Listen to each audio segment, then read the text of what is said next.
Assalamualaikum warahmatullahi wabarakatuh. Kembali lagi bersama saya Ewil Zulfi. Pada video kali ini saya akan membahas tentang Tenodera sp atau lebih dikenal sebagai bambu mantis. Apa saja informasinya? Tonton terus sampai usai ya. Oke.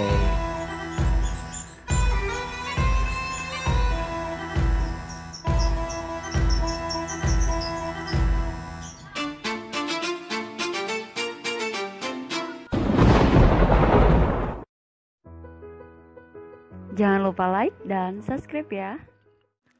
Langkah awal untuk berternak Tenodera, pastinya kita harus mempunyai sepasang ya, jantan satu, betina satu, atau lebih juga boleh. Kemudian juga tunggu sampai last molting dulu, sampai dia mempunyai sayap keduanya. Nah, untuk jantan dia kayaknya sih harusnya, kalau kita pribadi ya, saya pribadi itu nyoba jantan itu lebih tua ya, harus lebih tua. Betinanya lebih muda nggak masalah. Jadi setelah last molting, jantan sekitar berumuran 21 hari dan betina berumur 14 hari ya. Last molt, tapi maksudnya itu setelah dia dewasa. Kita terhitungnya dari dewasa. Setelah dia ganti kulit terakhir, ganti cangkangnya, kita langsung tandain. Jangan lupa contohnya seperti ini. Nah, ini udah pasti kita tandain. Ini ada tandanya ya. Setelah dia last molt, nah ini baru ganti kulit. Nah, ya kan? Habis ganti kulit langsung kita tandain biar kita ingat jadi tanggal berapa. Nah, contohnya itu seperti ini. 2203 2001.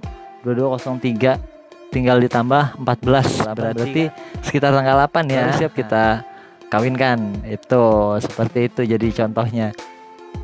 Setelah udah pada siap dan waktu yang ditentukan sudah tepat, langsung kita jangan digabung dulu ya. Kita taruh betinanya di satu wadah yang besar. Kemudian kasih makan boleh jangkrik, boleh kecoa turis atau serangga-serangga lainnya. Gimana caranya? Kita harus bikin si betinanya itu harus kenyang. Itu pertama. Setelah betinanya kenyang, baru kita kasih makan lagi. Tetap harus suplai makanan di kandangnya harus banyak. Cuma habis setelah itu baru kita taruhin jantannya ya. Jadi setelah kita taruh, si betinanya sudah siap standby di tempat, langsung kita taruh jantannya. Jadi saat dia makan baru taruh jantan. Biarin aja, kita jangan utak-atik, jangan suruh jantan yang mendekat. Setelah kita taruh, diamkan saja, pantau. Itu paling sekitar jarak beberapa jam dia akan mulai mendekat dan akan langsung kawin. Itu sih, itu pengalaman kita pribadi. Nah, setelah dia kawin atau mating ya, dengan bahasa kerennya mating. Setelah mating itu jantannya boleh kita pisah dulu. Kita pisah karena dari kalau nggak mau dipisah pun nggak masalah, kita gabungin, tetap kita gabung sampai dia benar-benar rapi mating ya. Karena si Tenodera ini kawinnya bisa berkali-kali dalam kawin pertamanya ya, bisa 3-4 kali kawin. Setelah itu dia bisa baru bertelur si betinanya. Untuk betinanya bertelur maksimal 3 kali. Nah, itu juga 3 kali juga dia maksimalnya. Jadi setelah udah maksimal 3 kali dia nggak bakal bertelur lagi sampai mati. Itu berarti udah akhir. Nah, setelah si telurnya itu keluar, kita akan menunggu sekitar 2 minggu atau sekitar kurang lebih 17 hari ya. 17 hari dia akan menetas.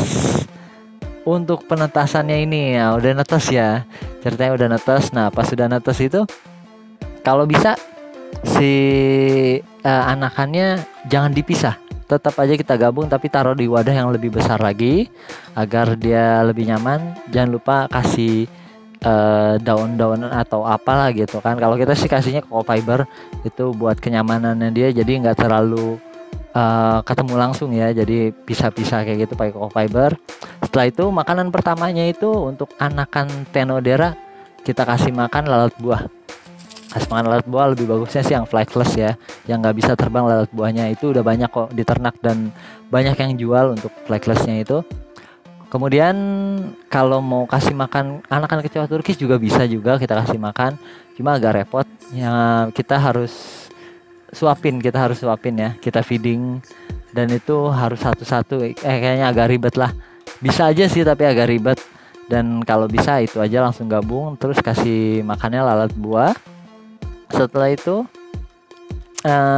kapan untuk dipisahnya itu?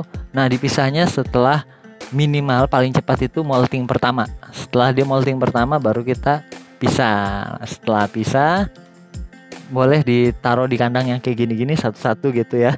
Taruh kandang satu-satu. Ini boleh pakai cup, boleh pakai atau pakai apa aja lah boleh gitu kan. Yang penting tempatnya tertutup, tapi ada bolongannya ya, tetap ada bolongannya buat rongga udaranya biar keluar masuk sirkulasinya.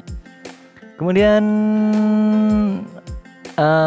paling tinggal kasih makannya itu untuk anakan ya, kita kasih makannya sehari sekali nggak masalah. Terus untuk spraynya pun sehari sekali aja, malam boleh atau pagi juga boleh. Yang penting nggak usah kasih siang ya spraynya, spraynya malam aja, itu aja sih. Nah, cukup itu aja informasi dari saya. Mungkin kalau ada salah-salah kata mohon dimaafkan. Saya emang masih pemula banget dan kita hanya sharing aja, berbagi informasi gimana caranya ternak Tenodera atau bambu mantis ya. Oke, seperti aja. Thank you udah nonton sampai habis. Jangan lupa like, komen, apalagi Kak? Dan subscribe. Oke, thank you. Yos, bakayaru.